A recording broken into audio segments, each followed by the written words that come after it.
Napanaginipan mo na bang nasa elevator ka? Tapos bigla itong nahulog.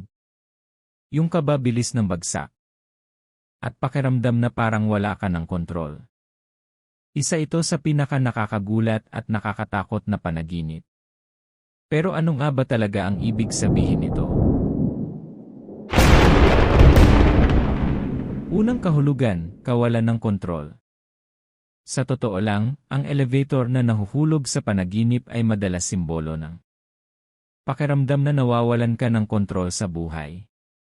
Pwedeng sa trabaho, relasyon, pera, o personal na problema. Parang may sitwasyon na mabilis lumalala.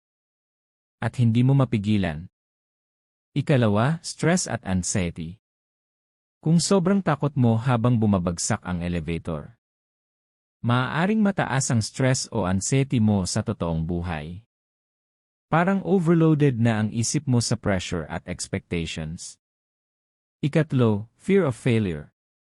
Dahil ang elevator ay konektado sa pag-angat. Kapag nahulog ito, maaaring simbolo ito ng takot mong bumagsak o mabigo.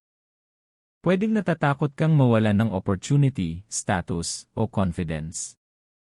Ika-4, bigla ang pagbabago. Minsan, ang nahuhulog na elevator ay simbolo rin ng unexpected changes. Parang may malaking pagbabago sa buhay mo na hindi mo napaghandaan. Ika-5, depende sa nangyari sa panaginip. Importante ang detalye. Kung nakaligtas ka sa pagbagsak, malalampasan mo ang problema. Kung may kasama ka sa elevator, may taong apektado rin sa pinagdadaanan mo. Kung na-stuck ang elevator bago mahulog, feeling trapped o pressured ka muna bago lumala ang situation. Kung kalmado ka habang nahuhulog, handa kang tanggapin ang pagbabago. Sa totoo lang, ang panaginip tungkol sa elevator na nahuhulog ay hindi literal na babala. Kadalasan, simbolo ito ng stress, fear of failure, at pakiramdam na nawawalan ka ng control. Kaya kung napanaginipan mo ang nahuhulog na elevator, tanungin mo sarili mo, ano ba ang sitwasyon sa buhay ko na parang bumabagsak ngayon?